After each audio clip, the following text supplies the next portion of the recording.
الفضل على البرية، يا باسط اليدين بالعطية، يا صاحب المواهب السنية، صل على محمد وآله خير الورى السجية، واغفر لنا يا ذا العلا في هذه العشية، يا دائم الفضل على البرية، يا باسط اليدين بالعطية، يا صاحب المواهب السنية، صل على محمد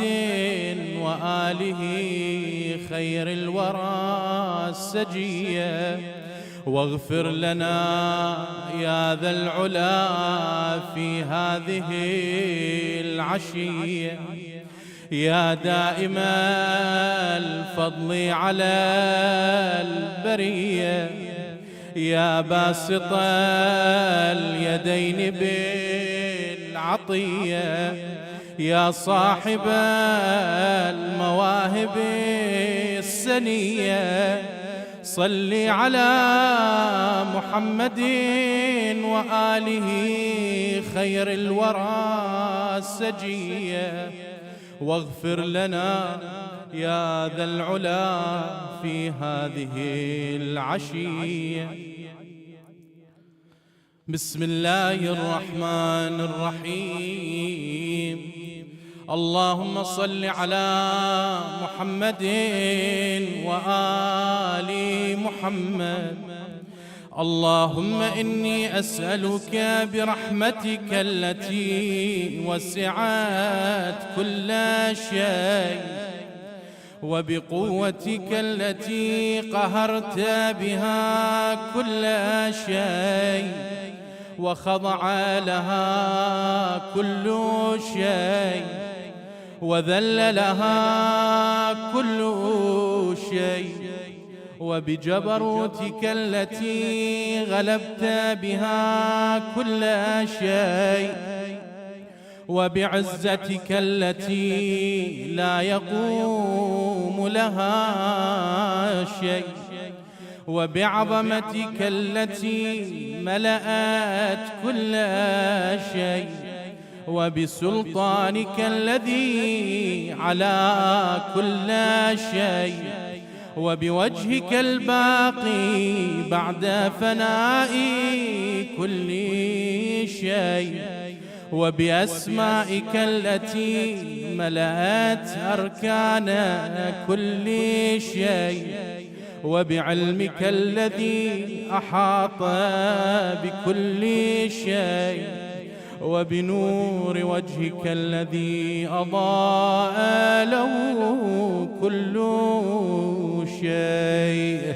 يا نور يا قدوس،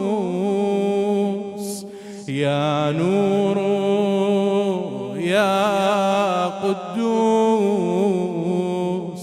يا نور يا أول الأولين ويا آخر الآخرين.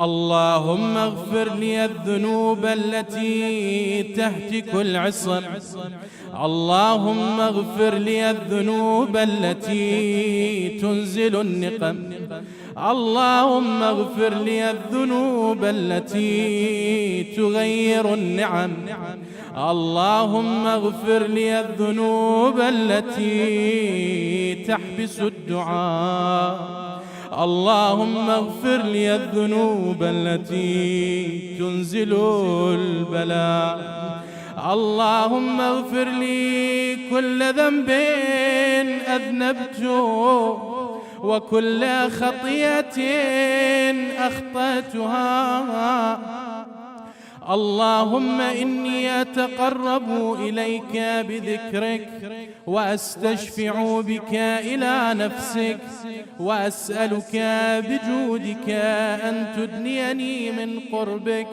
وأن توزعني شكرك، وأن تلهمني ذكرك.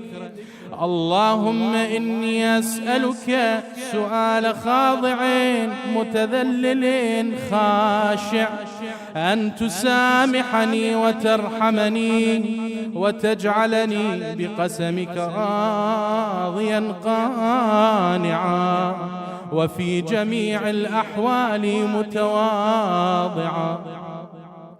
اللهم وأسألك سؤال من اشتدت فاقته وأنزل بك عند الشدائد حاجته، وعظم فيما عندك رغبته. اللهم عظم سلطانك وعلى مكانك، وخفي مكرك وظهر أمرك، وغلب قهرك وجرت قدرتك، ولا يمكن الفرار من حكومتك. اللهم لا أجد لذنوبي غافرا، ولا لقبائحي ساترا، ولا لشيء من عملي القبيح بالحسن مبدلا غيرك. لا إله إلا أنت سبحانك وبحمدك. ظلمت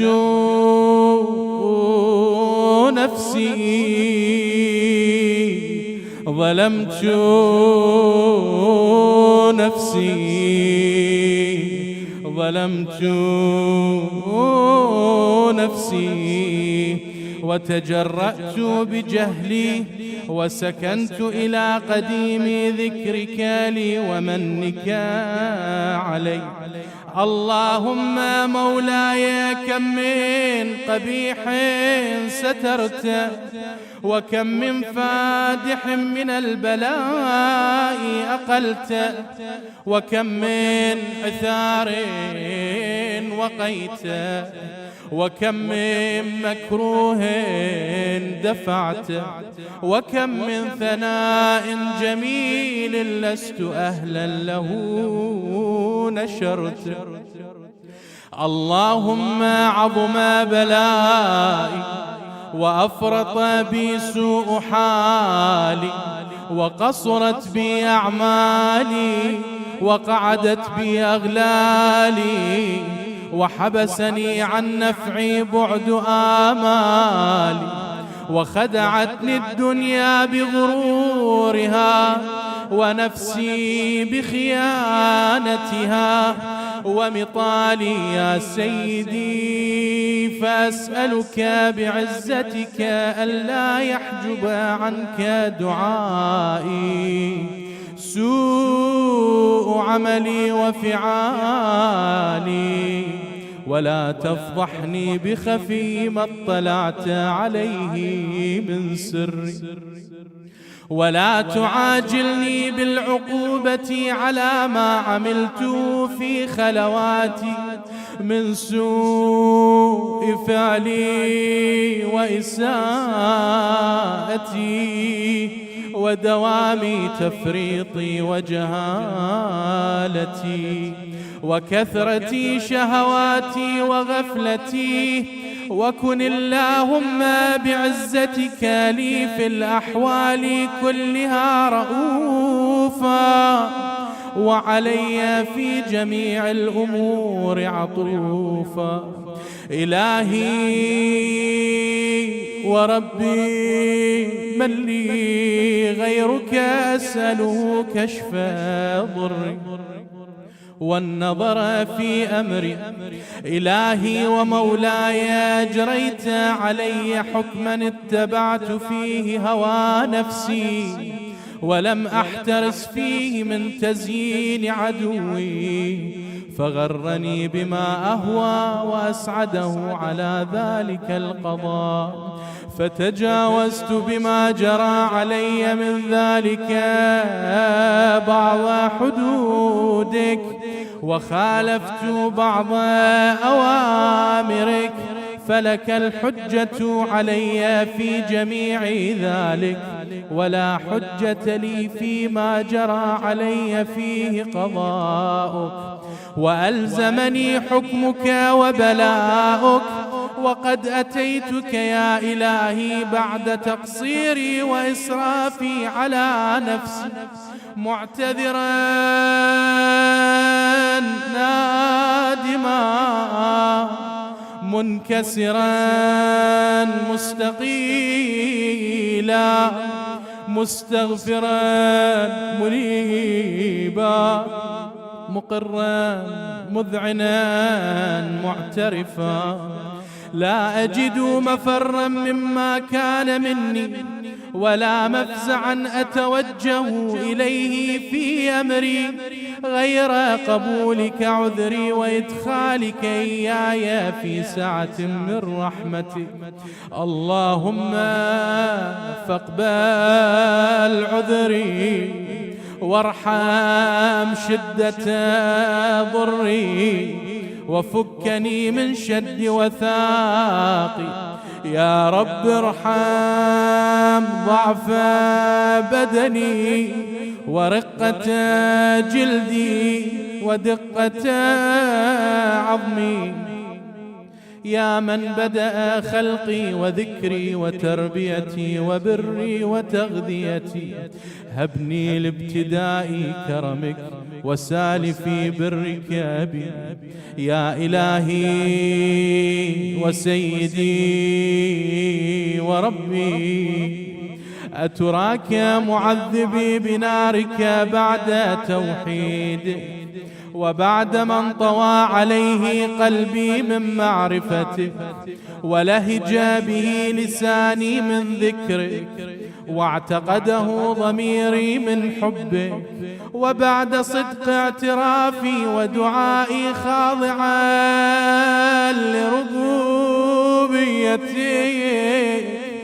هيهات أنت أكرم من أن تضيع من ربيته، أو تبعد من أدنيته، أو تشرد من آويته، أو تسلم إلى البلاء من كفيته ورحمته.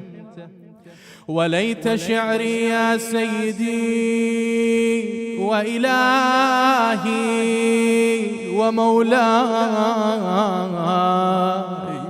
أتسلط النار على وجوه خرت لعظمتك ساجدة، وعلى ألسن نطقت بتوحيدك صادقة وبشكرك مادحة، وعلى قلوب اعترفت بإلهيتك محققة، وعلى ضمائر حوت من العلم بك حتى صارت خاشعة، وعلى جوارح سعت إلى أوطان تعبدك طائعة، وأشارت باستغفارك مذعنة.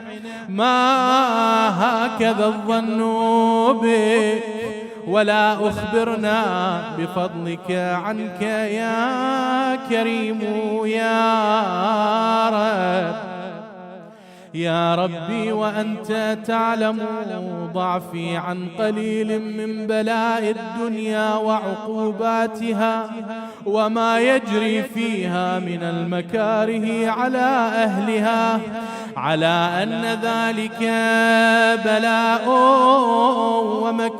ومكروه قليل مكثوه، يسير بقاؤه، قصير مدته، فكيف احتمالي لبلاء الآخرة وجليل وقوع المكاره فيها؟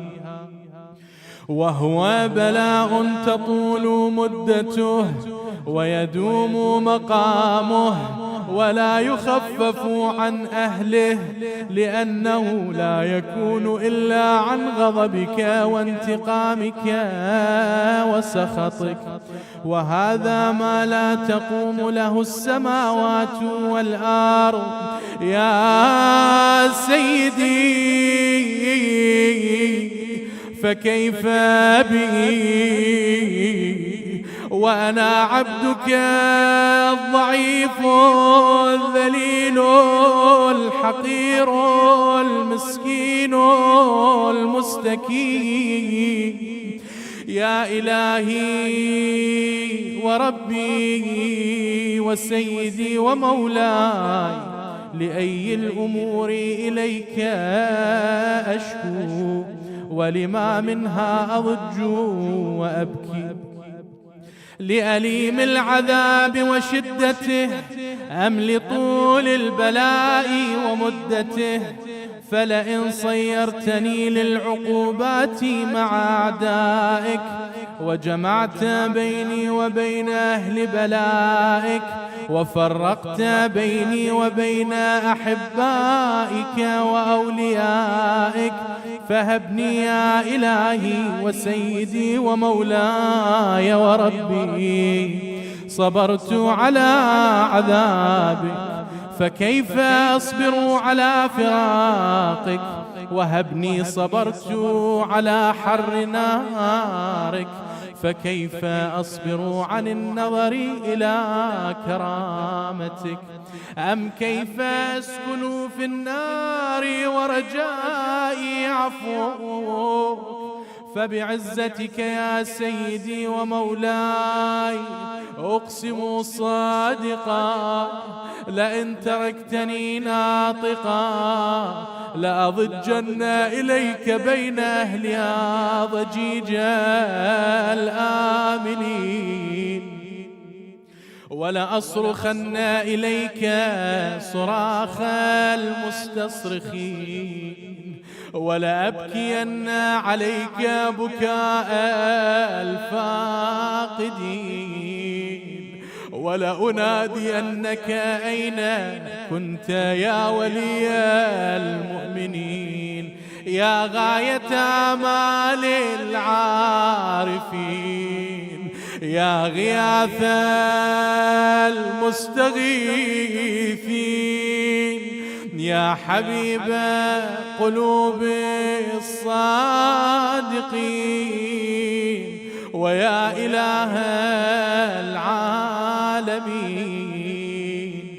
أفتراك سبحانك يا إلهي وبحمدك تسمع فيها صوت عبد مسلم سجن فيها بمخالفته وذاق طعم عذابها بمعصيته وحبس بين أطباقها بجرمه وجريرته، وهو يضج إليك ضجيج مؤمل لرحمتك ويناديك بلسان أهل توحيدك ويتوسل إليك بربوبيتك.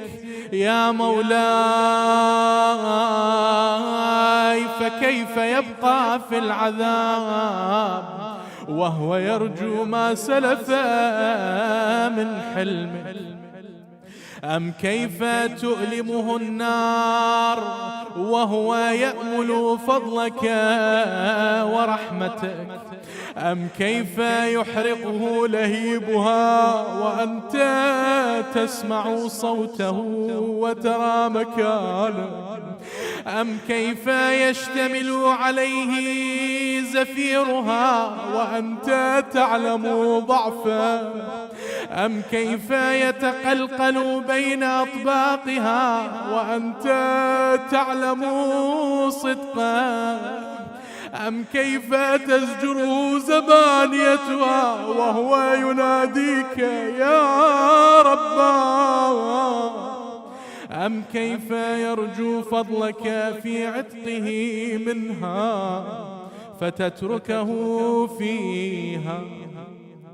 هيهات ما ذلك الظن بك، ولا المعروف من فضلك، ولا مشبه لما عاملت به الموحدين من برك وإحسانك. فباليقين أقطع لولا ما حكمت به من تعذيب جاحديك، وقضيت به من إخلاد معانديك، لجعلت النار كلها بردا وسلاما، وما كانت لأحد فيها مقرا ولا مقاما. لكنك تقدست أسماؤك، أقسمت أن تملأ من الكافرين من الجنة والناس أجمعين، وأن تخلد فيها المعاندين. وأنت جل ثناؤك قلت مبتدئا وتطولت بالإنعام متكرما، أفمن كان مؤمنا كمن كان فاسقا لا يستوون. إلهي وسيدي، فأسألك بالقدرة التي قدرتها، وبالقضية التي حتمتها وحكمتها، وغلبت من عليه أجريتها، أن تهب لي في هذه الليلة وفي هذه الساعة كل جرم أجرمته، وكل ذنب أذنبت، وكل قبيح أسررت، وكل جهل عملت، كتمته أو أعلنته، أخفيته أو أظهرته، وكل سيئة أمرت بإثباتها الكرام الكاتبين، الذين وكلتهم بحفظ ما يكون مني، وجعلتهم شهودا علي مع جوارحي، وكنت أنت الرقيب علي من ورائهم، والشاهد لما خفي عنهم، وبرحمتك أخفيته، وبفضلك سترته، وأن توفر حظي من كل خير تنزله، أو إحسان تفضله، أو بر تنشره، أو رزق تبسطه، أو ذنب تغفره، أو خطأ تستره. يا ربي يا ربي يا رب، يا ربي يا ربي يا رب، يا ربي يا ربي يا إلهي وسيدي ومولاي ومالك رقي، يا من بيده ناصيتي، يا عليما بضري ومسكنتي، يا خبيرا بفقري وفاقتي. يا ربي يا ربي يا رب، يا ربي يا ربي يا رب، يا ربي يا ربي يا رب. أسألك بحقك وقدسك وأعظم صفاتك وأسمائك أن تجعل أوقاتي في الليل والنهار بذكرك معمورة، وبخدمتك موصولة، وأعمالي عندك مقبولة، حتى تكون أعمالي وأورادي كلها وردا واحدا، وحالي في خدمتك سرمدا. يا سيدي يا من عليه معولي، يا من إليه شكوت أحوالي. يا ربي يا ربي يا رب، يا ربي يا ربي يا رب، يا ربي.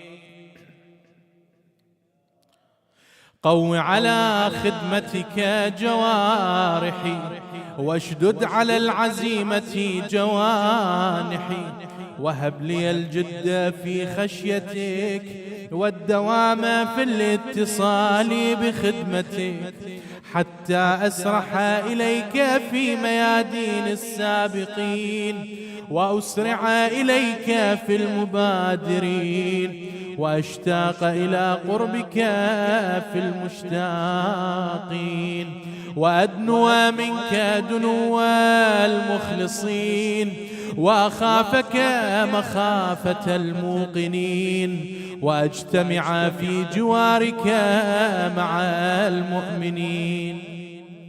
اللهم ومن أرادني بسوء فأرد، ومن كادني فكده، واجعلني من أحسن عبيدك نصيبا عندك، وأقربهم منزلة منك، وأخصهم زلفة لديك، فإنه لا ينال ذلك إلا بفضلك. وجد لي بجودك، واعطف علي بمجدك، واحفظني برحمتك، واجعل لساني بذكرك لهجا، وقلبي بحبك متيما، ومنا علي بحسن إجابتك، وأقلني عثرتي واغفر زلتي. فإنك قضيت على عبادك بعبادتك، وأمرتهم بدعائك، وضمنت لهم الإجابة. فإليك يا ربي نصبت وجهي، وإليك يا ربي مددت يدي، فبعزتك استجب لي دعائي، وبلغني مناي، ولا تقطع من فضلك رجائي، واكفني شر الجن والإنس من أعدائي. يا سريع الرضا، يا سريع الرضا، يا سريع الرضا، اغفر لمن لا يملك إلا الدعاء، فإنك فعال لما تشاء. يا من اسمه دواء، وذكره شفاء، وطاعته غنى، ارحم من رأس ماله الرجاء، وسلاحه البكاء. يا سابغ النعم، يا دافع النقم، يا نور المستوحشين في الظلم، يا عالما لا يعلم، صل على محمد وآل محمد، وافعل بي ما أنت أهله. وصلى الله على رسوله والأئمة الميامين من آله، وسلم تسليما كثيرا كثيرا.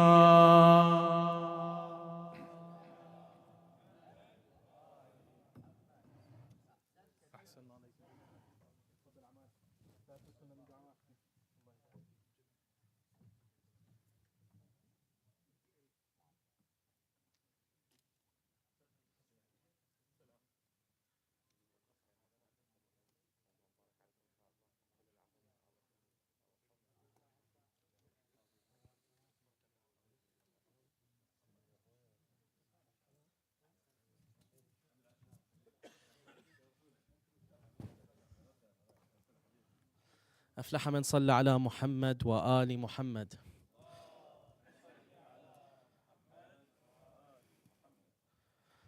أحسنتم ملا طيب الله أنفاسكم. بسم الله الرحمن الرحيم. اللهم صل على محمد وآل محمد. Welcome to the 13th day of Shahr Ramadan al-Mubarak. Inshallah.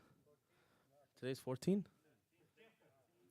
15 شلون بعد سويتوها؟ Day 13 تعلمت من البارحة. لا قلت لا نايت لا ليلة. Day 13.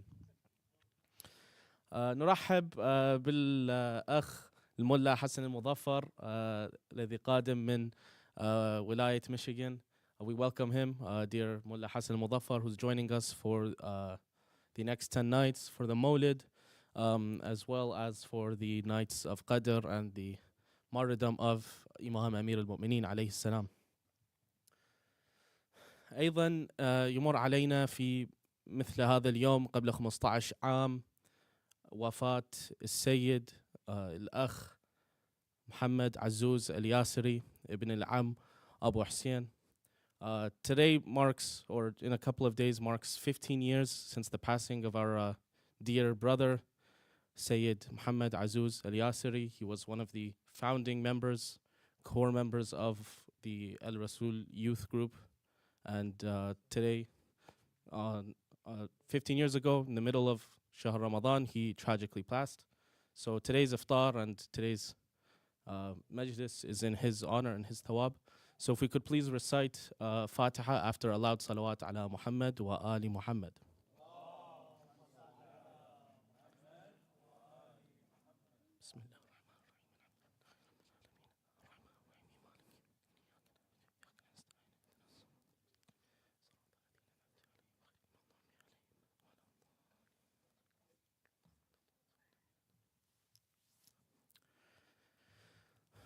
A few more notes to make. Inshallah, tomorrow night, no, not tomorrow night. Saturday night, we'll be having our youth sahra. So stick around after Saturday. Of course, it's the Mawlid as well, so please bring the whole family, participate in the Majina celebrations. And then for youth, 16 and up, stick around as well. 16 to 30, I should say. Stick around as well so we can have a nice discussion, inshallah, with Dr. Ali, inshallah. Tomorrow night as well for the youth is the Quran competition. So I don't need to say all the ages again. You should know by now the ages and the ayat and all that. But please, inshallah, bring your children. It'll be happening at the same time as the main program in the other hall. So for youth who have memorized the Quran, inshallah, or the specific ayahs that they need to memorize, that will be happening tomorrow, inshallah. And there will be, inshallah, prizes for everyone. So without further ado, let's begin tonight's discussion with Dr. Ali by welcoming him to the front with a loud salawat ala Muhammad wa ali Muhammad.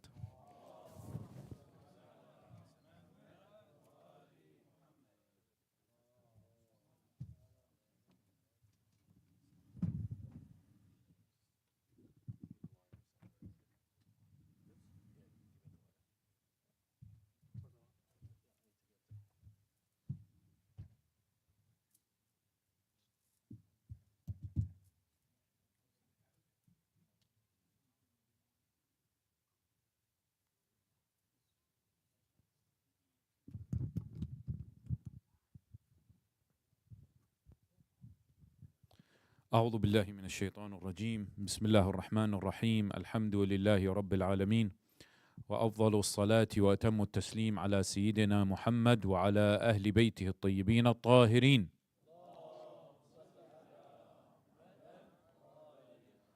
إخوتي وأخواتي الكرام، السلام عليكم ورحمة الله تعالى وبركاته. تقبل الله أعمالنا وأعمالكم إن شاء الله بقبول حسن. So, in response to the success of last time's interactive session we had on parenting, I thought, inshallah, we can do another interactive session / workshop where we can all come together and learn.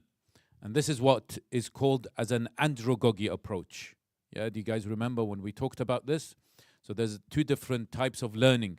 There is the pedagogy approach where the teacher teaches pupils about whatever topic they want to talk about, but it's more of a direct learning. So I tell you what is right and what is wrong.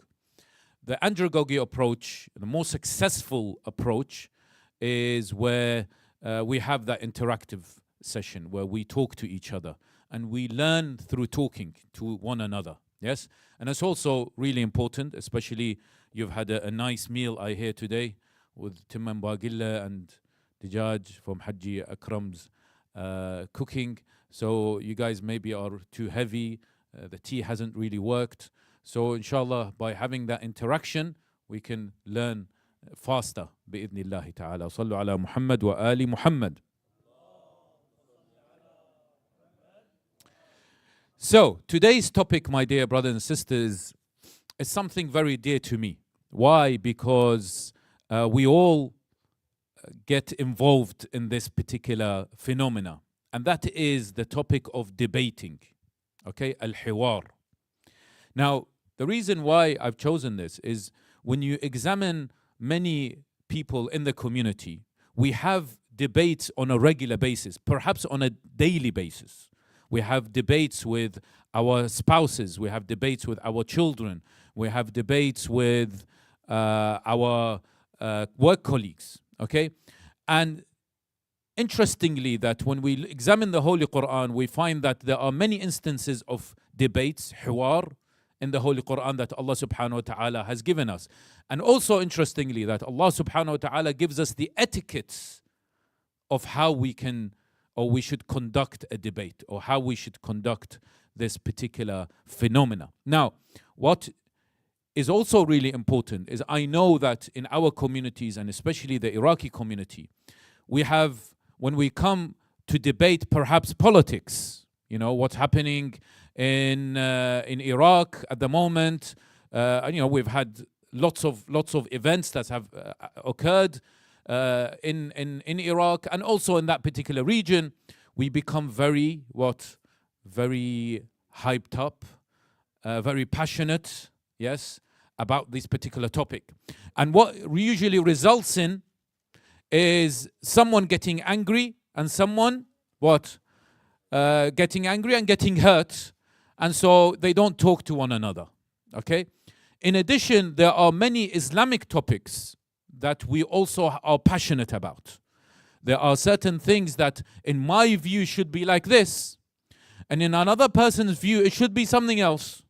So we have a debate. It's an informal debate. Yes, we have a debate with one another, and at the end, I want you to make sure that you believe and are convinced of my argument, and you also want to make sure that I am convinced of your argument. Okay?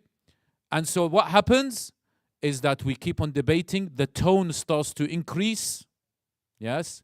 The tone starts to increase, and then what happens is one of us gets annoyed or both of us get hurt, and then becomes a conflict, becomes a fight, and then we all don't talk to each other. And that happens a lot, isn't it, during relationships? Yes, it happens a lot between parents and children, and it happens a lot also in the community and also between siblings. When they grow up, for example, they have a particular conflict, they have a particular viewpoint, they have a discussion, and then it moves into a debate, and then it becomes quite violent sometimes, maybe. Yeah, which isn't very nice. But again, I want to emphasize something, and inshallah I'll be leaving on Sunday so you can relax after that. You know, don't keep on hearing me say the same things all over again. That I always say this, that we are the community of Muhammad wa Ali Muhammad. Allahumma salli ala. This salawat you just did, by the way, this salawat you just did comes with responsibility. Okay? Anyone can utter a salawat ala Muhammad. Anyone can do it. But you are the follower of Ahlul Bayt Salamullahi alayhim. So you have to be the best of Ummah. This is how it is. You have to be the best of ummah. I'm sorry to put pressure on you. You have to be the best of ummah. You have to have the best of akhlaq. You have to have the best connection with Allah subhanahu wa ta'ala. And also you have to be the best parent. You have to be the best father. You have to be the best mother. You have to be the best wife. You have to be the best husband. You have to be the best community leader. This is that nation. Also, you have to be the best debater. When we look at history and we look at the A'imma Salamullahi alayhim, they used to debate on a regular basis. Yes? The Ahlul Bayt used to debate on a regular basis. And so it's a skill in order to how to debate, and we debate between us informally, and there are of course some formal debates. Now, if we put the slides.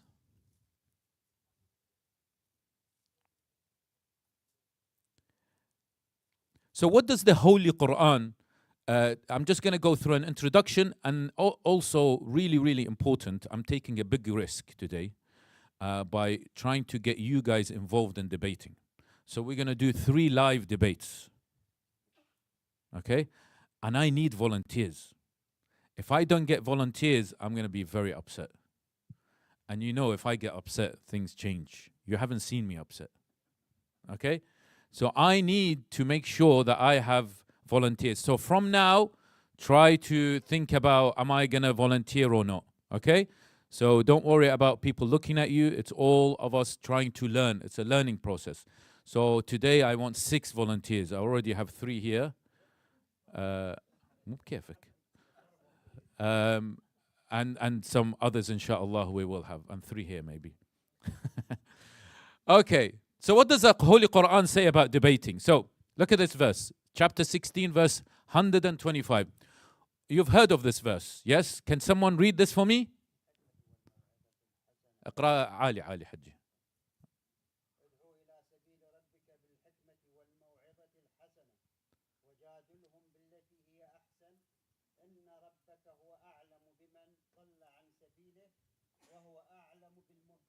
Ahsant, barakallahu feek. So Allah subhanahu wa ta'ala says, call to the way of your Lord with hikmah, yes, with wisdom, and also maw'idha, in a respectful way, yes? And you give something, alaykum salam wa rahmatullah, you give some good knowledge, right, in a best possible way. Who says wa huwa ya'idhuh in the Quran? أي حجي لقمان أحسنت قال لقمان لابنه وهو يعظه زين شنو الفرق بين قال وهو يعظه لقمان, he was talking to his son, but also in addition وهو يعظه, yes, he is trying to, it's that environment, he was creating that environment of peacefulness, of tranquility. Not قال لقمان لابنه, and he was also being very forceful to him. No, he created that environment of, maybe he took him out somewhere, yes, or he sat down with him in an informal way, yes. So he created that environment. Now Allah subhanahu wa ta'ala says, when you call to Allah subhanahu wa ta'ala, you do it with wisdom and good exhortation, and also says what? وَجَادِلْهُمْ بِالَّتِي هِيَ أَحْسَنُ. So these are the etiquettes of debates. You with me? These are the etiquettes of having a dialogue, a debate. Of course, there's a difference between dialogue and debate, but I don't want to go through it today. وَجَادِلْهُمْ بِالَّتِي هِيَ أَحْسَنُ. And have a dialogue and a debate with them in the best manner. بِالَّتِي هِيَ أَحْسَنُ, with akhlaq, with respect. Yes? So this is how you should call to Allah subhanahu wa ta'ala. Also Allah subhanahu wa ta'ala says, chapter 29 verse 46, وَلَا تُجَادِلُوا أَهْلَ الْكِتَابِ إِلَّا بِالَّتِي هِيَ أَحْسَنُ. He's giving us a rule, an instruction. Yes, قانون هذا. لا تجادل أهل الكتاب إلا بالتي هي أحسن. يعني شنو? Again, same word, أحسن, means that what is best, what is the best way in order for you to have a dialogue, a debate with those people of Ahl al-Kitab. Okay. Also, Allah subhanahu wa ta'ala talks about the man's right of defense before Allah. In Yawm al-Qiyamah, We can have a debate. يوم تأتي كل نفس شنو؟ تجادل عن نفسها. Yes, on that particular day, what happens is that we will have a debate. We want to defend ourselves. We want to say, well, actually, this is, I have a point of view here. So there's an opportunity for you in Yawm al-Qiyamah to actually have a debate. Yes? عن نفسها وتوفى كل نفس ما عملت وهم لا يظلمون. So this is in the Holy Quran. So the goal of debating, my dear brothers and sisters, is really important we try to understand, is to reveal the truth. Yes? Because this is the truth in my world. Yeah? In my world, this is the truth. So, for example, if I was to say that, the BMWs are great cars, they're the best cars in the world, okay? That's the truth how I see it, yes? May Allah praise those people who have BMWs. ما أحكي ليش تتفضحها So this is my debate. My debate is that the truth is that BMWs are the best cars. But you're a Mercedes guy. And we can say, no, actually, no, Mercedes are the best cars in the world. And so you have a debate between each other. But for me, I know this is the truth. Okay? But in true sense of debating, in true sense of things that are spiritual, it is also to deepen one's faith in Allah and please Him. Okay? And that is really important. Remember what we said. When you have a debate, it is for you to please Allah subhanahu wa ta'ala. Now, how are you going to please Allah with the Mercedes and the BMW? I don't know. But in order for you to try and have a constructive debate, you need to do what? You need to always be in that vicinity of Allah subhanahu wa ta'ala. In terms of respect, in terms of the way you speak, in terms of the knowledge that you're going to have that debate on. And also really important not to strengthen the ego or gain the upper hand just for the sake of debating. This is what we tend to do, don't we? وياي اليوم لو تمن باقي ثقيله اليوم ماكو شاي صلوا على محمد وآل محمد. الثانية على حب الزهراء.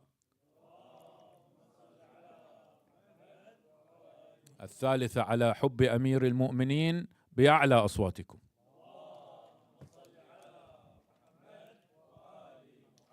Okay, so this is what we tend to do, unfortunately. When we have a debate, when we engage in a debate, what we tend to do is we want to strengthen our ego, isn't it? The I-ness. What is the ego? Ego is the I-ness. يعني أنا. الأنانية. Is the ego is the I-ness. So I want to prove that I am right and you are wrong. And I'm always right. Have you met these people who are always right? Honestly, there are people even in topics that they know nothing about, but they're always right. So I've actually debated in, my first degree was in genetics, okay? And I've debated with people about genetics, and they think they know more than me in genetics, and they have never studied genetics, okay? But they think they know more than me. And so it's extraordinary when that ego comes to a particular level that I know in every topic. And unfortunately, some individuals also debate in Islamic topics that they know nothing about. Yeah? Have you had those people? Who they think they know everything. دارس حوزة صار له 50 سنة. He knows he's better than a مرجع. And he knows هذا يقول لا هذا حرام هذا شلون هذا ما يصير هذا حرام. Our مرجع has been studying for 60, 70 years. Okay? It's his opinion. Okay? We respect that opinion. But I know this is Sean, هيجي كذا هذا. Therefore, you've got to make sure that when you're debating, you debate with good knowledge, okay? And with some credibility. And it's not because of your ego. It's not because you have that particular ego that you want to make sure you want to strengthen. Now, before we move to the debates itself, we have formal and informal debates. Okay, can someone tell me what's the difference? I repeat the question, no problem. what is the difference between formal and informal debating? Yes. I mean, you can use the mic. You have it on your hand. Yeah. I assume formal debating is when you have a structure and a timeline and a Yep, rebuttal, yep. and then each one has 2 minutes and then 5 minutes. Yes. Similar to like a court. And then Yeah. informal debating is like قاعد هنا Yeah. مو إلا هنا قاعد. You can whatever. anywhere. Yeah, anywhere. Yeah, أحسنت In حجي an مهدي. informal scenario. Yes, in an informal scenario. أحسنت. So, formal debating, as Haji Mahdi said, is like in a formal setting where you put a time and there is an umpire, okay?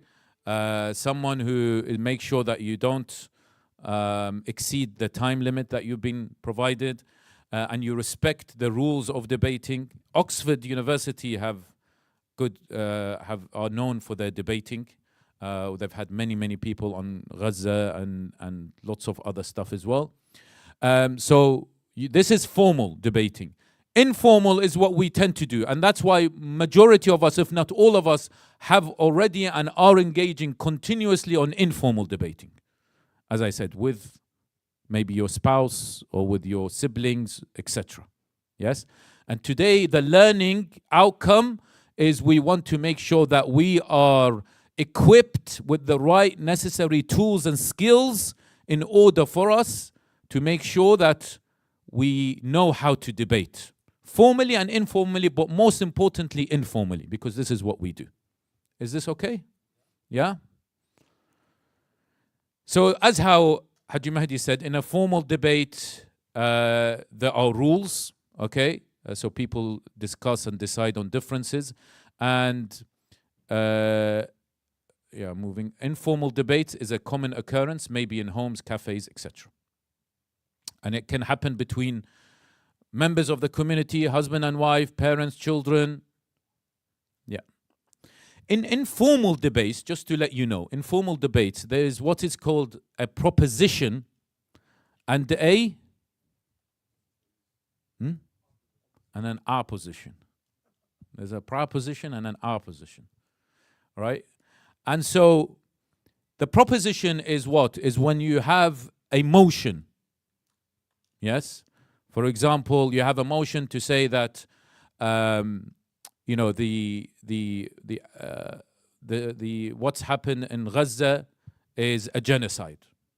Okay, if you were to debate this outside, you say what's happened in Gaza, the situation in Gaza is a genocide. Yeah, so that's the motion. So the proposition, the team who are going to come and debate for this particular motion, yes, are called the proposition. The opposition are the ones that are going to argue against this motion. The motion of what? That Gaza, there was a genocide in Gaza. Okay? Very clear. All right? So you have proposition and opposition. Now, today, for today's sake, inshallah, what we want to do, I'm going to give you 7 learning techniques. But I will give that only after we do our debates. Okay? I want to see how you guys do the debates, and then inshallah we'll move into these 7 learning techniques. Today we're going to do formal debating because we can't do informal, okay? But we're going to learn a lot of things from it, inshallah. All right, so let's debate. The first proposition, yes, is a father or a mother, parent, I should have written parent there. He says, I will never allow my daughter to marry outside our ethnicity. Or more of a saying, there shouldn't be any marriage outside ethnicity. Yes, that's more of a proposition. There shouldn't be a marriage outside of it. So if you're Iranian, you should only marry an Iranian. If you are Iraqi, you should only marry Iraqiyya. Okay? ماكو عين شو اسوي؟ If you are Khoja, I'll change my accent a bit. If you are Khoja, you only marry Khoja. Yes? That is how it should be. An opposition will argue against this. Now, what we're going to do now And I want volunteers for this. I'll get upset. What we're going to do now is we're going to bring two chairs right here, one opposing the other, okay? And I need someone who does the proposition and someone who does the opposition. Actually, let's do this. Who actually agrees that one should never marry outside their ethnicity? You agree? Okay, your proposition then. Who says it's okay to marry outside? Okay, so you're the opposition. That was good. يلا تفضلوا. صلوا على محمد وآل محمد. Shake hands first. Shake hands. Your name? Huh? Please have a seat. تفضل. تفضل. ما يشتغل هذا. هسه شغله. بسم الله. Okay, so you are opposition Yep. and you are proposition. Yep. Okay? You have a few minutes to think about Hada, Okay. but what I need you to do, I'm going to give him 2 minutes in order to make his case. But I need you not to interrupt. I need you, inshallah, جادلهم بالتي هي أحسن. Okay? And I need you to think about your opposition, but also I'll give you opportunity to rebuke his arguments. Okay? Are you okay? Yeah. Okay, so you'll give you 2 minutes. You need to make a case and convince. And by the way, guys, something really important. You're all going to vote who won the argument. Okay? You're going to vote who. But I need you to vote not because you agree with this, onto who made the best argument. كلش مهم هاي. Do you understand the difference? Yeah? Don't vote for what you think is right. Vote for who made the best argument. So here, your name? Shahir. Shahir? Yeah. Shahir will make an argument for, yes, you've got to marry within. Siraj. And Siraj will marry. Siraj will argue against. Inshallah, you will get married as well. 2 minutes, go. So marriage itself is pretty difficult because you have to basically adjust and live with and basically make compromises with someone who's completely different. So it's best to marry someone with whom you have the least amount of differences. When you add another layer of culture to a marriage, it complicates things even more. And that's the reason why, I mean, yeah. Okay. Yeah. That's it? You don't want to say anything else? That's your argument for... Hey. That's your argument for not marrying outside? Yeah, I can add now. Go on. So yeah, I guess there can be language barriers too, in terms of communicating with the in-laws, and if you marry outside of your culture, let's say, so it could be that when you visit your in-laws, you feel out of place because you don't know the language, of your mother-in-law and your father-in-law, and that may affect your willingness to visit your in-laws, which can manifest itself subconsciously, and your wife or your husband may notice that, and that's not a very good outlook. Yeah. That's it? Yeah. Okay, thank you. Siraj. Bismillah. Shahir, actually, you have a point here. I stand, I really agree with you. Like, you don't have to make compromises and learn another new language. You might be not going to be able to learn this language, but there is one thing. If you find the right one, you don't need to do any compromise. And there is definitely a way to find a channel or communication channel with the others, especially your in-laws and other things. And the most important things, I'm gonna go back to the Quran. Bismillah ar-Rahman ar-Rahim. وَجَعَلْنَاكُمْ شُعُوبًا وَقَبَائِلًا لِتَتَعَارَفُوا. So, وَإِنَّ أَكْرَمَكُمْ عِنْدَ اللَّهِ أَتْقَاكُمْ. صَدَقَ اللَّهُ الْعَلِيُّ الْعَظِيمُ. So, we all go back to Quran eventually. So, in Quran, we says we made you from different nation and to get know to each other.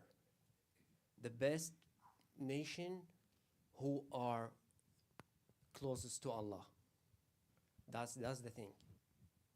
So that's my opinion here. Okay, so now you've made both of your arguments. Now you can debate each other. You can interrupt each other.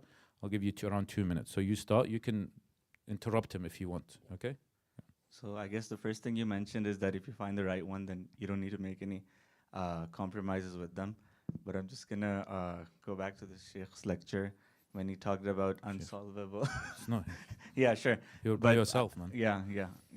So as some people have studied this before, that there's unsolvable problems and there's solvable problems, and almost 70% are unsolvable. And in that case, you have to make a compromise. So even if you find the right one, you still have to make compromises. Actually, these things could happen within the same ethnicity. So it doesn't relate it at all. Like you can find this within the same ethnicity, and you can find it like with different cultures, with different ethnicity. And like the only thing, in my opinion, is the religion and the beliefs. That's it.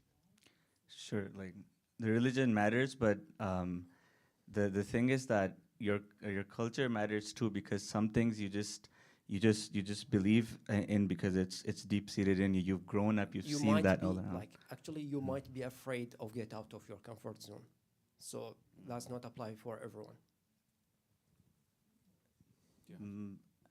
Sure, like, but I think that marriage itself is getting outside of your comfort I know, zone. like yeah. marriage, it's a huge step, and you need to be wise enough to choose the right person, but doesn't mean that you have to choose it within your ethnicity. It should be maybe related to you or in the same culture. No, like for example, like I'm an Iraqi, but I really like that Pakistani food.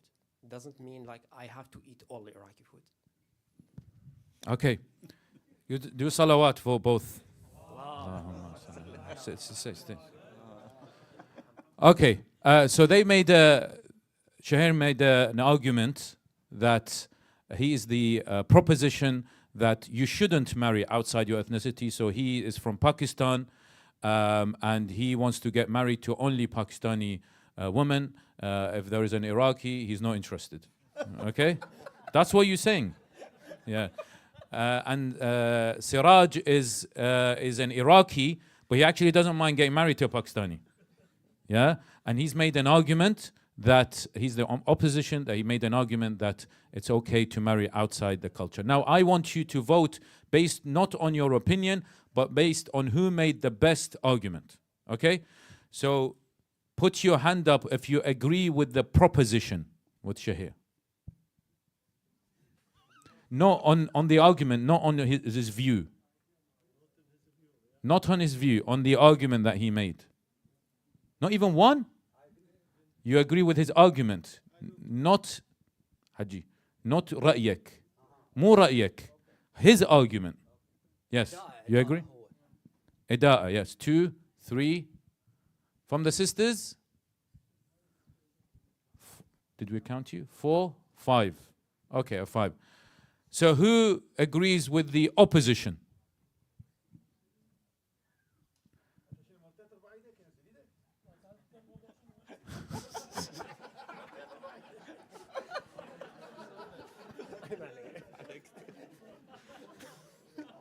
Okay, all right. Let's assume we didn't hear that. No, his argument. Okay, his argument. All right. So it looks like it's 80%, 20%. So you have won the argument. Say salawat to Siraj. So I want to know now from the audience whose actually view it is that you shouldn't marry outside. You shouldn't marry outside your ethnicity. Your actual view. Raise your hand. You shouldn't marry outside. 1, 2, 3, 4, 5, 6, 7, 8, 9, 10, 11, 12. Sisters, do you have a say? Do you even know what's going on? Okay. Two hands? Okay, two hands. All right. So we have 13. So you got 5 initially, but we have more people. So around 7 people were not convinced of your argument. Who actually says it's okay to get married outside your ethnicity? 1, 2, 3, 4, 5, 6, 7, 8, 9, 10. Oh, most of the women. Shino. Most of them. Ba'ad, let me see. Let me see your hands. السؤال أن منو يأيده هو يأيده فعلا أنت تأيد الفكرة أن لازم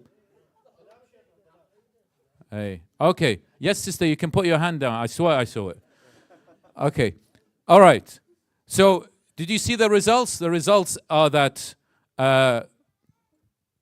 quite a good number of people, further than how much he got, actually believed in you shouldn't marry outside. But it was around equal number who also believed that it's okay to marry outside the ethnicity. Okay? أحسنتم صلوا على محمد وآل محمد. Have a seat. All right. Let's take a few lessons from this, and inshallah we'll wrap up later on.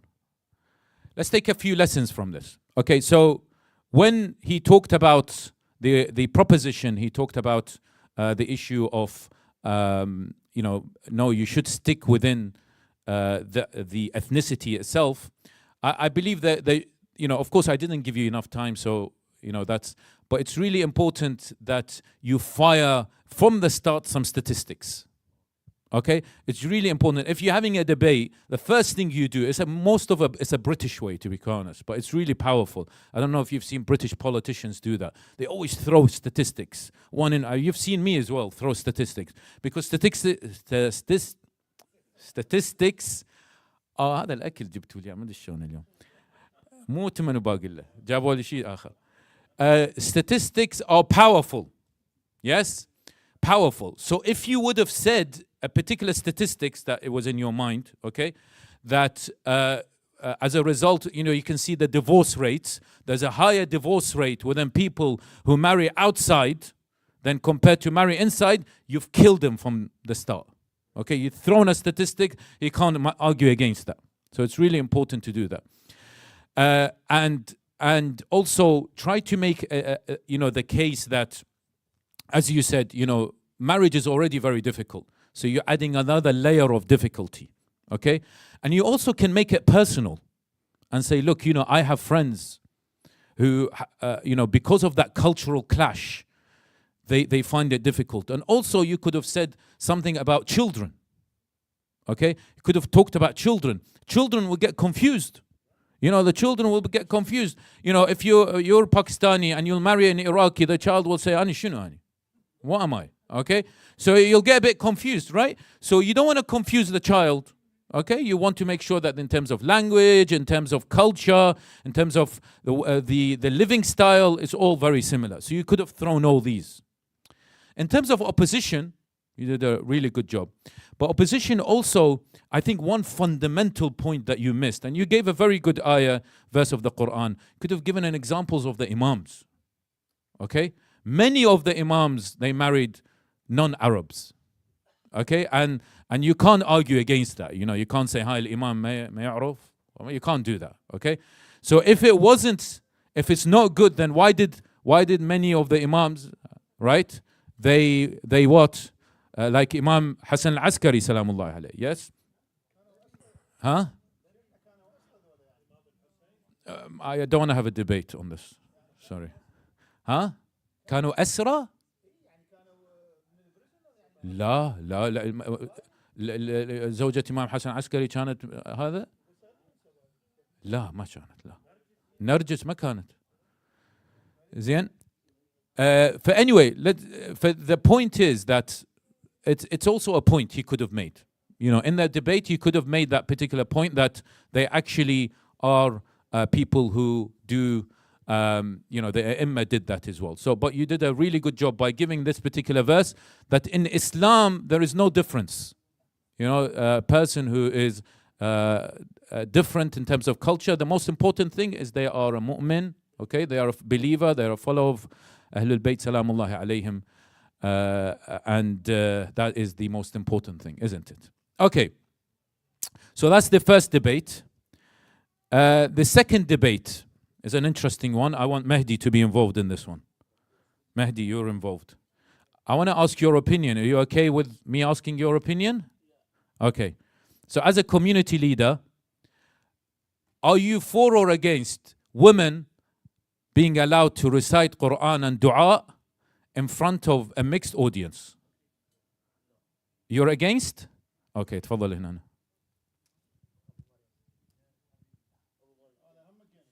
لا لا ما تفيدنا. لا مو ما تفيدنا. ما جايين احنا كوميدي شو. لا انت opposition هنا أنا. Opposition. Okay.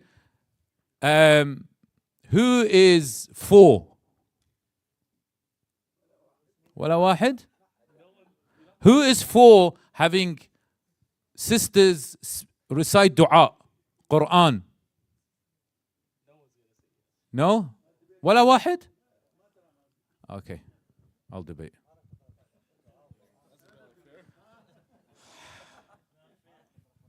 Okay, so I am for the debate, I'm a proposition that I say women should be allowed, and you say women should not be allowed.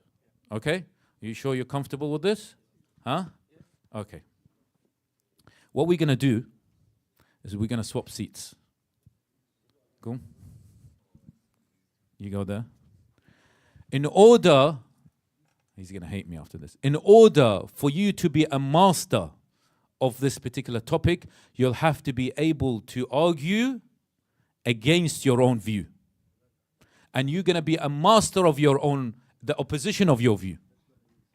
Do you understand?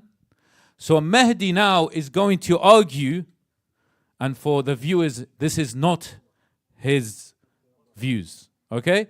But Mehdi is going to argue for having women recite here, because then if you know the strategy of the opposition, you know how to debate them well. And I'm going to argue against. Okay, so you start off. 2 minutes, go. Bismillah ar-Rahman ar-Rahim. Allahumma salli ala Muhammad wa ali Muhammad. Women are an integral part of our community. We can't deny that. They are, half of the community, and they raise our children. They are a core part of this community as a whole. And that, in and of itself, requires that we have some more interaction. They can't just be sitting at the back of our halls with the lights off, attending our programs regularly, but having absolutely no interaction. That would be a mistake, a great, great mistake. We can't allow that to happen. And if we look to Sayyidah Zainab alayhi salam, we see that in the court of Yazid, she spoke out vocally. So for someone who says the voice of a woman is awra, we could say that the voice of Sayyidah Zainab was not awra in the court of Yazid when she spoke out publicly in front of the Umayyads, in front of the worst people. And inshallah, here we don't have the worst of the worst people. We have brothers and uncles and cousins as well. And I would say that as long as it's not melodical and it's not in an enticing manner, there's no problem with it. And depending on your marja', it is something that is acceptable. Okay, now it's my go. Okay. Thank you so much for that argument, Mehdi. It was definitely something that was quite strong, and you made really good arguments. However, the point is that what data has shown and what science has shown is that the voice of a woman is seductive. Okay, we can't debate that. It's not for me and you to have a debate about this. This is a fact that what science has shown, that the voice of a woman is seductive. And now when you examine the Islamic principles, and when you examine in terms of awra, yes, then if the voice of woman is seductive, whether it comes with a particular melody or not, is still when people are supposed to be in that spiritual environment, supposed to be in that realm of spirituality, of closeness to Allah, when recitation of the Holy Quran and the recitation of dua, then if it actually comes and plays in the desires of a man, then I find that quite problematic. And I believe that Islam finds that quite problematic, because the voice of a woman, as how low or high or whatever melody she does, it is still something that is seductive for a man. So therefore, I don't think we can argue against this. I don't think you're qualified to argue, to be quite honest with you, against science that tells you that the voice of woman is seductive. So therefore, if it's seductive, that is the awrah, and so that if it's awrah, then it is forbidden and it's haram. Ahsantum, you posit that I can't argue against that point. However, we have to look at things from a wider lens. And again, I will reiterate the point of Sayyidah Zainab. I'll add to that Sayyidah Fatima, who is known to give a khutbah as well. But the Sayyidah Fatima, sorry, as I said, you don't have that particular knowledge in terms of voices, right? And that's very evident here, right? So can I just you've interrupted me, but you haven't managed to counter my point. I will counter your point. Sayyidah Fatima and Sayyidah Zainab, Sayyidah Fatima, they did not recite, and they are the best of examples for us. They did not recite Quran nor dua. They recited a talk. I am for all women to come and give it talks in front of a mixed gathering. That's not haram. That particular voice is not seductive, but when she recites dua and she recites Quran, she's going to put a voice on, okay? And that data has shown, science has shown, that's seductive, and so therefore it's haram. So I don't think that argument stands. She doesn't have to put on a voice, though. Okay, so she can recite in a very... but you can't recite... I said that it doesn't have to be melodical. No, but you can't recite the Quran and dua in a non sort of, you recite it as if you're reciting a book. It's difficult. It's pointless. Okay, it is pointless when you recite a dua and Quran. To have women engage in the community, they can recite it as if they're reciting. I think it devalues the status of a woman if you were to tell her recite the Quran and dua where everyone is reciting it in a particular melody. You ask them, because of you as a woman, we don't want to hear your voice. Just recite. That's what you're saying. You're saying we don't want to hear your voice. Stay in the back. Don't recite in front of us. I'm giving them a platform for them to engage. It's better not to embarrass them, by Why is that embarrassing? It is an embarrassment because the recitation of the Quran and the dua is done through a melody. It can't be done through just reciting like a book. It's not a normal book. In fact, it's an insult to the Quran and the dua that you allow this particular individual to recite it like how they're reciting any book. No, I disagree with that statement. A lot of the time, at the end of a speaker's speech, he'll make a little dua. Allahumma, No, but you do it in a melody. There's one that you make in a tone. There's one that you make every night. I forgot the dua because I'm not the one making it. And it's done in a way that it's not in a melody. It's just Allahumma inna narghabu ilayka fi dawlatin karima tu'izzu fiha al-islam wa ahla wa tudhillu biha an-nifaq wa ahla. You do that in a way where it's not. Yeah, but it doesn't give it value. It doesn't give value Why for that to be. Why is there no value? There's no value because when you recite it, a woman's voice is only valuable if it's melodical and it's nice. Otherwise, you don't want to hear. No, this is what science tells you. If a woman tries to come, when she puts melody, she puts like in a singing voice, that's seductive to a man. But if a woman just speaks, that's not particularly seductive. But and also one very important point, Zainab salamullahi alayha and Zahra salamullahi alayha, they only did it when it was necessary and it needed to be done. Okay, in that particular court of Yazid, in that particular when Fatima al-Zahra salamullahi alayha went to the Masjid of the Prophet and spoke in front of Abu Bakr and others, right? That was necessary because they took fadak away from her. Okay, and that was essential. That was like an emergency move. Here, I don't think there's an emergency move. There are plenty of men who are allowed to do this. Okay. أحسنتم. صلوا على محمد وآل محمد. ها؟ شلون؟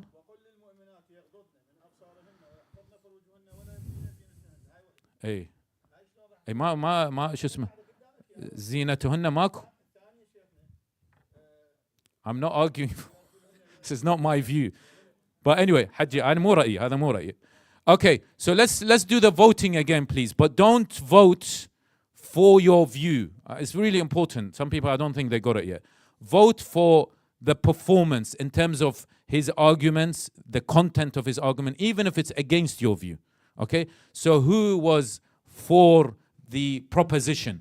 Guys, don't forget, Eve of Eid, I'm the one who picks the 1, prizes. 2, 3, 4, I 5, control the raffle. 6, 7, 8, 9, Dr. 10, Ali's 11, leaving in a few 12, days. You're 13, stuck with 14, me. 15, 16, 17, 18, 19, 20, 21, Ahsantum. 22. Okay, you got 22. All right, so That's 20. 23. Yeah, no, I don't worry. Who was for the opposition? So remember, it's the technique, right? 1, 2, 3, 4, 5, 6, 7, 8, 9, 10, 11, 12, 13, 14. You didn't vote. It's not about character. It's not about character. Okay, so say salawat to Haji Mahdi. He won the argument. Okay. Okay. So let me tell you what actually happened. So I actually believe that he did win the argument. My style of argument, and I did this intentionally, was quite hostile. Did you sense that? Yeah, it was loud. My voice was loud. My voice was attacking. Okay? And this is what actually causes argument. This is what actually causes hostility between two people. If Haji Mahdi and I were really actually arguing, I will upset him by what I said. I accused him, look, he doesn't know much. Okay, and this is what we tend to do sometimes. You know, we don't know much about this. So I accused him of that, and my voice was loud. I interrupted him continuously. I interrupted, and these are not the etiquettes of debating. Okay? They are not the etiquettes of debating. I need to move on. This is the last one, and then we'll move into what we should do. رجعنا السلايد حسوني. Okay, the last one is more about technology. Okay? More about technology. منو من الشباب? Some of the shabab can do this for us. Yalla shabab, come on. Come on. AI should be used to issue fatwas. AI, okay, you guys have heard of artificial intelligence. It should be used to issue fatwas. Okay? You've already done it. You agree? Agree? تفضل هنا. Who's against it? يعني افتهمتوا السؤال؟ الذكاء الصناعي إيه. يعني الذكاء الصناعي هسه يصير مرجع. هو يعطي فتاوى، هو يعطي آراء، هو بعد صار ذكاء صناعي. Anyone who's against it, don't let me do this again. أحد من الشباب. شباب. You agree with him? Okay, do you mind doing opposite? Sure. Yeah, come, تعال. صلوا على محمد وآل محمد.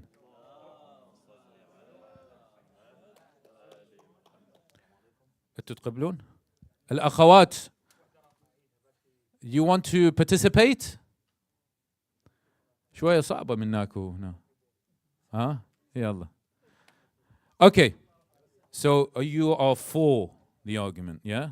You are for that AI should be used to issue fatwa. You are for it. And you agree that you are saying AI shouldn't. But that's not his point of view, by the way. الحج اسمك حسن اسمك أمير وحسن. So Amir's real view is this: AI should be issued fatwa, and Hassan's view is not real view, is that he's going to argue against it. So again, 2 minutes each. I'll give you the mic. بس افتحها منه. Okay, starting with Amir. Do you want to start or should you want? Okay. So okay, go ahead. I think AI has a lot of knowledge, so you can use it. So basically, like, a human has a limit of how much they can know compared to AI, you know? So if you use AI to, like, take all the knowledge every single, like, marja has, you could use that to make, like, rulings and stuff, you know? Give me more. Like, that's my main point. So speak about how a computer should be able to issue fatwa. You know, it gives out fatwa. Why do you think a computer should be allowed to give a? Because, you know, it's smarter. I think AI is smarter than human, you know? So it has more knowledge than a human could have. So I think that should be used, you know? I think the smartest should be, like, making the rulings and stuff. If like you're smarter, you should know the ruling. You know, Sistani and all the other marjas are smart. That's why they make the rulings. You know. So AI is smarter than. yeah, AI is smarter than human. Yeah. Yes. Okay, Hassan, that's his argument. How do you rebuke this? Bismillah ar-Rahman ar-Rahim. So I'd have to strongly disagree with you on this one. Put into consideration that fatwa and Islamic laws and whatnot are not just strictly based upon simple notions and texts we can extract. Requires years, decades of knowledge and also spiritual understanding. Something a computer can't fathom. A computer is strictly logical, it's mathematical, right? It can't delve deep into the Islamic psyche and understand Islamic history and the Islamic being and how things have changed over time. That maybe Sharia is consistent and has maintained itself for over 1,400 years, for example, but fatwa evolved with the times, and that requires somebody who lives amongst the people, sees the issues firsthand and foremost, to properly extract from the text and from the seerah of Rasulullah sallallahu alaihi wa ala alihi wasallam and the Ahlul Bayt alayhim salam in order to make proper rules. A computer does not have the capacity to do this. It's still far too inexperienced and can never process the spiritual understanding or breadth, all right, that a human can, right? That can understand even what we would call ancestral knowledge, stuff that we have to feel within our hearts that a computer can't process. Okay. Do you have any? I think I disagree with the AI's mathematical part. I think if you give it some time, it could get to that spiritual point you're talking about it's only used for like mathematical issues. So the thing with computers is that it cannot process things like empathy. It cannot understand the genuine human experience and what's going through on a day-to-day basis, and what people like yourself, young adults, are experiencing, what people like I am feeling, how things have changed for economy. Let's say, for example, now we live in an era where buying a home is over $1 million, right? And young people can't access that kind of equity to buy a home to have a family. So fatwa has to, let's say, evolve according to the times, right? Does a computer necessarily know that?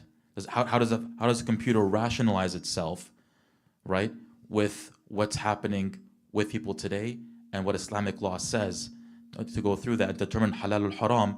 And that computer is not held responsible. A person, a marja, is held responsible on Yawm al-Qiyamah to say you issued a fatwa that was right or wrong. Who's going to hold that computer responsible? Am I going to go, Yawm al-Qiyamah, Ya Allah, it was a computer who decided for me, therefore I can't be held responsible for it? Impossible. Could you repeat the first statement? So in regard, well, the first statement I was making was about like the lack of spirituality inside, a computer, for example, that it lacks empathy, right? A lot of times, a marja is somebody who could really look within his own heart and see what's happening to the people around him and what they're experiencing, and not just the people around him, but also globally. He can understand what's happening by talking to his people's representatives across the world and so on and so forth. I think AI could do the same thing, like understand what's happening in the world. How could it do that though? How can it process that information to come with an exact fatwa as to how to go about life and what is haram or halal? What do you mean? So you're saying a computer can figure all that information out? How? So how can a computer, okay, I can understand this. When it comes down to AI, it crawls the entire internet and it gathers information from a variety of websites and a variety of blog posts and Reddit posts and the sites of Maraja in a variety of languages, and it extrapolates information from that, okay? But that still is not sufficient. A fatwa is ever evolving. Fatwas are not static, they're dynamic. Sharia is static, it doesn't evolve. It stays the way it is indefinitely, but fatwa does consistently evolve with the times. Like for example, something like let's say a fatwa about the usage of, I don't know, let's just say social media, right? You couldn't discuss that whole thing 100 years ago, but you can today and discuss why is it haram or halal. Can a computer decide that based upon the times? That's what I'm questioning. It can't do that. how can that be held responsible? I think he's right. I think he's correct. No, but let me be on his side, and I say, well, you know, now we're at an age where you know, artificial intelligence has reached a stage where it's exactly the same as the human intelligence. Okay, and what they're predicting, Elon Musk and others are predicting that in around 10, 12 years' time, and even probably before that, it supersedes human intelligence. So when it supersedes human intelligence, it means that it's programmed now to be empathic. It's programmed now to have these emotions. There are people in China who have actually designed these robots that show emotions and show empathy towards you. Show. Yeah, but they is not really what's going inside the heart. Well, though. it doesn't matter what they. A psychopath can show you emotion as well. It doesn't But it's not necessarily. realistic emotions though. But some people don't want realistic. So I'm some going to tell people Allah want. when باليوم القيامة, Ya Allah, Sheikh Google, Yeah. أعطاني هالفتوى. If you have you chatted with ChatGPT? Of course I have. ChatGPT Got some great things to say. Yeah, ChatGPT actually speaks to you about emotions and it has empathy. So, for example, if you were to say, "Look, I feel a bit sad today, or I feel anxious today, or I feel a bit, you know, not comfortable," it actually starts to tell you what to do, and it says, "Look, I'm sorry that you're in this position. You know, I'm sorry. You must feel really sad. You must feel." So it's trying to show empathy, and the problem here, Hassan, is that what I think you're missing is that a lot of people are not empathic. So when people are trying, someone who is desperate and seeking some empathy, when they see no one who's being empathic, what they'll do is resort to a 24-hour service.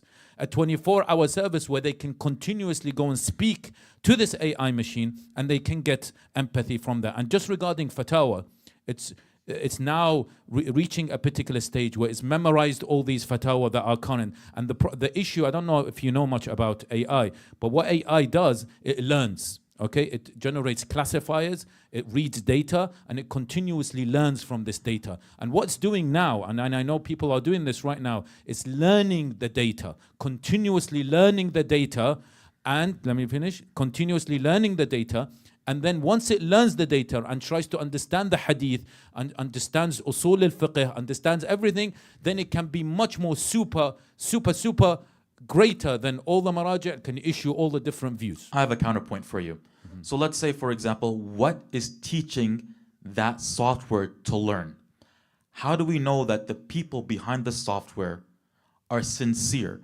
What if the software is being programmed in a way that it's but that's beside the point. That's beside the point. But now that being said, we can program. Are all texts of our religion online for the AI to crawl and to gather information So now you're from? producing another argument. With all due respect, Hassan, you're producing another argument. Your other argument is like, okay, the people who are developing it are malicious people. That's not what we're arguing. We're arguing whether the technology AI is willing to actually issue fatwa, and I think we proved it very, very well with evidence that AI is there to issue fatwa, because the overwhelming majority of those people who program AI are saying that it's going to supersede intelligence, it has empathy, it has emotions, and it's much more smarter one of than the many core maraj. elements of fatwa and the marja'iyya is accountability.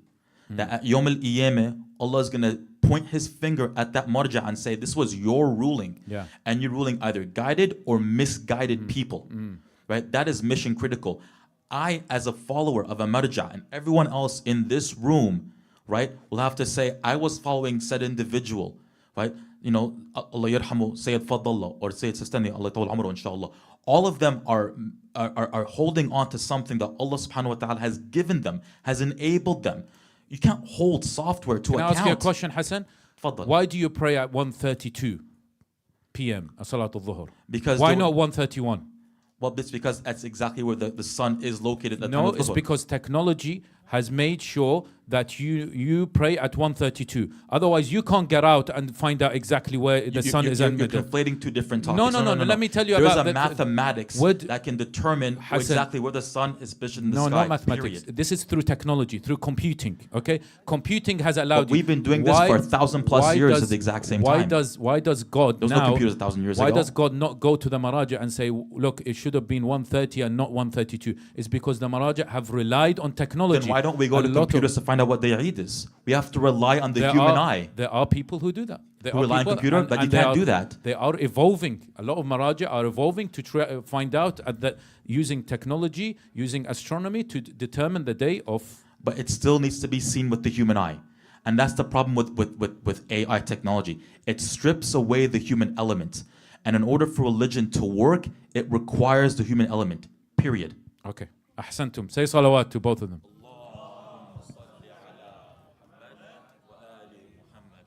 Ahsant. Sit down. I haven't finished. Sit down.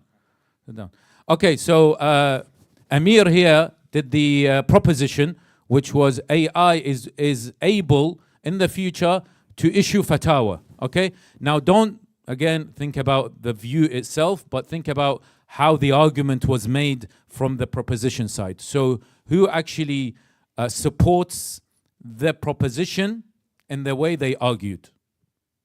Raise your hand.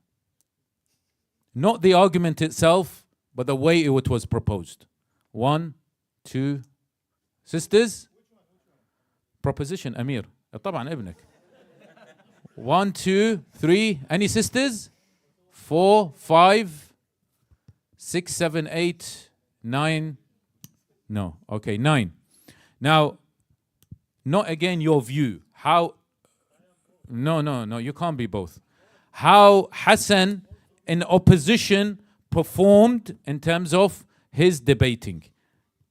1, 2, 3, 4, 5, 6, 7, 8, 9, 10, 11, 12, 13, 14, 15, 16, 17, 18, 19, 20, 21, 22, 23, 24, 25, 20. ايه سحبت والله والعباس سويتها. Okay? All right, so that's around 26. So say salawat to Brother Hassan. Okay, who actually believes, now this is your own belief, yes, your belief, imanik, right? Who actually believes that AI, okay, should be able, should be given the opportunity to issue fatwa? Could. يعني هو يعني yeah, you say no, it should be issues a new fatwa. Zian, because of the information. Who? 1, 2, 3. Any sisters? 4, 5. Okay. Who actually says we shouldn't allow, as a Muslim ummah, as Shias, we should never allow AIs, even if they can, we should never allow them to issue fatwa? 1, 2, 3, 4, 5, 6, 7, 8, 26. Okay. All right. صلوا على محمد وآل محمد. أحسنتم. بارك الله فيكم. أحسنتم. تقبل الله إن شاء الله. أحسنتم.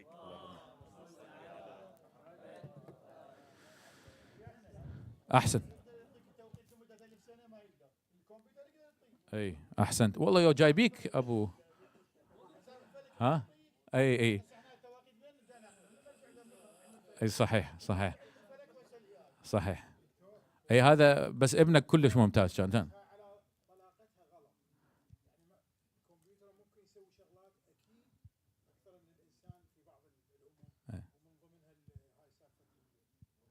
اي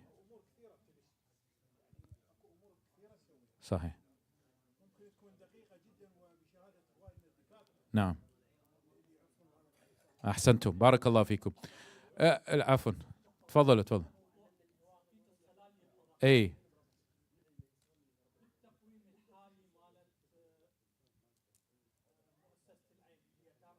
نعم no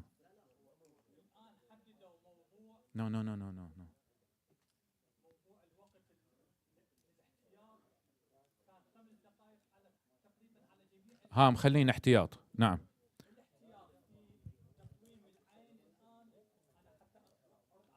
تفضلوا ايه الاخوان اذا ماكو زحمه اسمع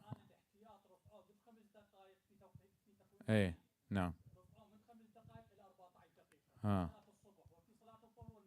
حتى احتياط يعني احسنتم بارك الله شكرا just a quick reminder بس اذكركم ان احنا الموضوع مو هو الاساس اليوم زين القضيه الاساسيه اليوم احنا حاولنا نسوي بس I'll translate it to English الموضوع مو هو الأساس بس طريقة الحوار احنا نريد ندرسها اليوم زين الموضوع حتى نسوي لنا فد حوار. The topic isn't important today's, yeah.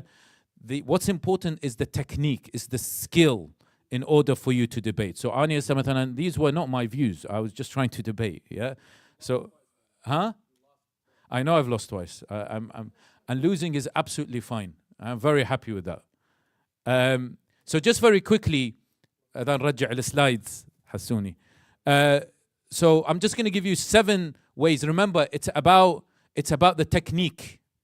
مو على شو اسمه. إذا تحبون واحد يرجع للبيت اليوم وسووا هذا الحوار انتو وش اسمه كذا. بس use the techniques. You can choose whatever topic you want. سياسة, دين, whatever. Okay? بس هو التكنيك هو important. The technique that is really important. Okay? So number 1 is listen actively. You sometimes want to repeat back with, showing respect. A lot of the points I'm going to show you is about respect. Repeat back what the person is saying to show understanding and clarifying questions instead of assuming. So sometimes we assume about people. Like what Amir did. Amir did really well. I think we should say a big salawat for Amir.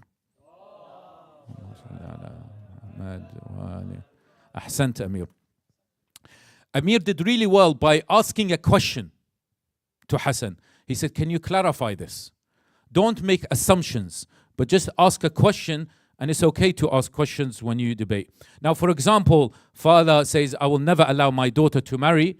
A bad response will be you accusing them. This is just backward thinking. I'm This is backward thinking. No, but a better response will be, so you believe ethnicity plays a role in compatibility? Are you concerned about culture or religion? Ask a particular question in that kind, okay? Rather than saying, accusing them. دائما هذا متخلف. دائما متخلف. No. But do you actually think that ethnicity plays a key role in compatibility? Okay. And again, stay calm and respectful. So again, I said a lot of these points are about respect. Allah subhanahu wa ta'ala يقول وجادلهم بالتي هي أحسن. زين. The way I did it wasn't respectful. Okay, the way I did it was forceful, was very aggressive. Okay, and this aggressive nature is something that sparks the other person to be, defensive. And this is what usually happens between spouses, between parents and children, between people in the community. Okay, try to avoid personal attacks and focus on the issue. Have a calm tone. احنا ليش من نحاور ونجادل إلا صيح إلا صوتي يصير عالي? Just why is it that sometimes we just want to scream? It's because we're passionate about this. We're really passionate about this topic. So subconsciously my voice starts to be raised. Okay? It's okay. By the way, you're not going to convince each other, okay, at the end of the day. But actually you're just practicing in debates. As how Allah subhanahu wa ta'ala allowed Iblis and the malaika to speak. And this is Allah. أتجعل فيها من يفسد فيها ويسفك الدماء ونحن نسبح بحمدك ونقدس لك قال إني أعلم ما لا تعلمون. Allah subhanahu wa ta'ala is having a debate, isn't he? Yes? And there's lots of instances of debates between two sides in the Holy Quran. Now, a woman should never be allowed to recite Quran and dua in front of a mixed gathering. A bad response will be, this is sexist and unfair. If it's a woman maybe, or someone who's defending, like maybe Haji Mahdi could have said, he didn't, but he could have said, you're sexist, you're unfair. You're not allowing women. Right? But a better response will be, you didn't say this, Mahdi, you didn't say it. I'm saying you could have said it. But did you say it? No, he didn't. Did he? But he didn't say this is sexist or this is unfair. I understand that you believe in maintaining modesty, but what if the recitation follows Islamic guidelines? What would that change your view? And this is what Mahdi also said. What if it follows the Islamic guidelines? But put it in a particular question. Okay? Make clear and logical points. So there's a structure argument. I can send this to slides to anyone who wants. I know this is a quick thing. But when you make a claim, you have reason and you give example. إذا واحد فعلا you want to win the debate, you make a claim and then you give reason for the claim and then you give an example حتى الآخر يفتهم so that the other person can understand. So for example, the never allow the daughter to marry outside claim is ethnicity does not determine a successful marriage. زين? As how it was argued. Reason, marriage in Islam is based on faith, character and compatibility, as how Siraj said. Okay, Siraj said this, doesn't determine a successful marriage. He gave a reason. He said marriage in Islam is based on faith. He gave وَجَعَلْنَاكُمْ شُعُوبًا وَقَبَائِلَ. That's his reason. And then example could be many successful marriages today are intercultural. And then he could have said the Prophet, and also we said the A'imma, we gave an example. So هذا مثال. For example, the A'imma سووها. So you have a claim, you have a reason, right? And then example. That is the best way to try to be a logical argument. Okay? Acknowledge the other side. Sometimes instead of rejecting, show understanding first. That's why you know that again it is to do with AI should be used to issue fatwa. A bad response, again, that's ridiculous. بكشي ما تفتهم. You know, always like we love giving punches, you know, and insulting. It's ridiculous. This is rubbish. This is you. Don't label things. Labeling is really bad. Just say, I understand why you think. Remember, again, with parenting, we talked about this, or with people. Just say, I understand your point of view. أنا أفتهم وجهة نظرك. هذا المقابل يهدأ. يفش. When you say, I understand your point of view. Just imagine you say, next time in an argument, I understand your point of view. The other person just, and then will become calmer. Especially if you see the other person heating up. And this is what emotional intelligence is all about. Okay? Use analogies and everyday examples. So for example, here you say regarding daughter marrying outside ethnicity, marriage is like planting a tree. Give an analogy. Okay? Marriage is like planting a tree. It doesn't matter where the seed comes from. What matters is how well it's nurtured. خوش example. Huh? It doesn't matter about the seed. Where does the seed come from? Doesn't matter where it comes from. أهم شيء, the tree, الشجرة, is well nurtured. Okay? You give that example, you've killed them. Not literally. Avoid logical mistakes. So for example, it's called strawman argument. So you misrepresent what the other person has said. So for example, you're saying anyone can just marry whoever they want without rules. You know, you just miss. أكو بعض الناس when you have an argument يروح يطلع خارج. يقوم يسحب خارج. Okay? He starts to make a completely different argument. Baba, what are you talking about? We're talking about culture. We're talking about marriage within culture. We're not talking about something else, about rules. And then what you do is you don't accuse them. Baba, you've moved out of Madrishino, and like how I was doing with Hassan, for example. Okay? But no, what you do is you say, are you saying ethnicity is more important than faith in a spouse? You bring them back to the argument. Remember? Bring them back to the topic itself. Okay? There's something called whataboutism. Whataboutism is you deflect instead of addressing the issue. Okay? So you say, well, men don't recite Quran properly either, so why are you stopping women? You know, so you're trying to deflect that. But then you come back and say, shouldn't the same standard apply to both men and women? Okay? Finally, you have to know when to end. Right? You have to know when to end. You can't just continue for ages. And I'm sorry to say, and this might sound sexist. Might sound a bit sexist. Okay? But women tend to not like ending an argument. Men tend to want to say, look, I don't want to hear about this anymore. Just leave me. Women want to continue. This is known, okay? It's not my view. This is known. Women want to continue that particular argument, okay? It's really important to know when you should end the argument. The argument needs ending. Okay? You need to know when to end it. So sometimes it's not about winning. It's not about winning, guys, yeah? It's not about winning the argument. It's about understanding each other. It's not about convincing, because you're not going to convince each other. Okay? It's about understanding each other, and you should know when to end it. Sometimes use humor For example, maybe AI won't replace scholars, but let's agree that it can be a tool to help them. You know, it's a way to try to get both on the same side. Okay? Maybe AI will be used to help both. All right? And just finally, it's really important you do an emotional intelligence test. When you go back today, if you want to have a debate and you want to have it, it's really beautiful to be an emotionally intelligent, especially if these are people you know, and these are your spouses or your children or the people in your community, you know them well. So being emotionally intelligent, you understand their emotions and when can they get angry, for example. Okay? All right. So thank you so much. أحسنتم بارك الله فيكم طولنا عليكم ودوخناكم. Thank you so much for your understanding. Thank you for those who participated.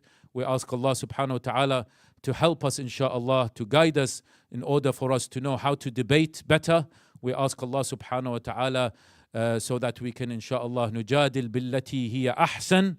We ask Allah subhanahu wa ta'ala to give shifa to all those mu'mineen who are suffering all around the world from physical and mental illnesses. We ask Allah subhanahu wa ta'ala to hasten the arrival of the 12th Imam Ajjalallahu ta'ala farajahu al-sharif.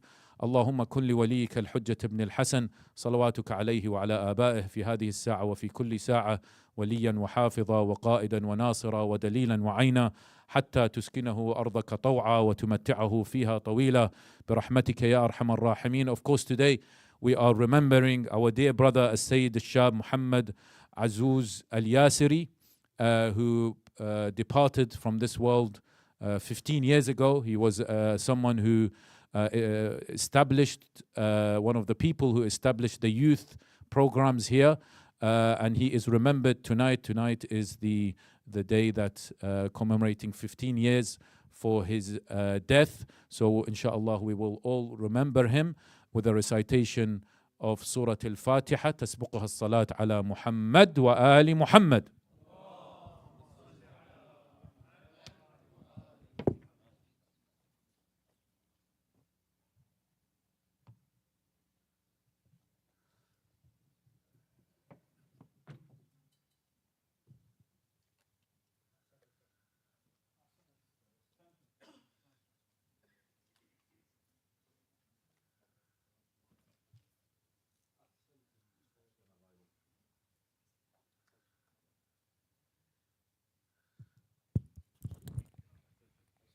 أحسنتم دكتور طيب الله أنفاسكم. That was a great session.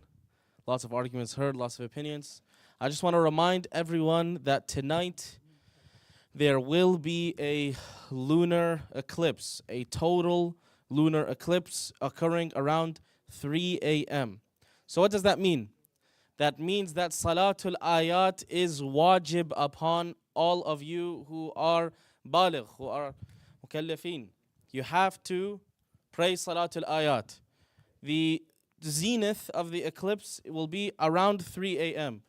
However, you can pray it at the start of the eclipse up until the end. But it's recommended to pray at the zenith. So I don't have the times memorized, but I'd recommend everyone عندكم موبايلات اطلع تشوف شو وقت يبدي الeclipse. Whenever the eclipse starts, check. So you pray Salatul Ayat. Also, there are two ways to pray it. I would just recommend you go on du'as.org. Me explaining it is not going to help. Go on du'as.org or sistani.org. They have the way to pray Salatul Ayat. You must pray it tonight. Ignorance is not an excuse, and all of you have just been informed. So you must pray Salatul Ayat tonight, inshallah. So please. Afu? Yeah, it's in Salat is also in Mafatih al-Janan, but it's easier for the shabab. They just go on the website du'as.org. Huh? أي بالتليفون بس هو there's an app, there's du'as.org يطلع the salah. تدور صلاة تراويح. استغفر الله. Okay, everyone, please. Thank you so much. Please keep us in your du'as and see you tomorrow, inshallah. صلوا على محمد وآل محمد.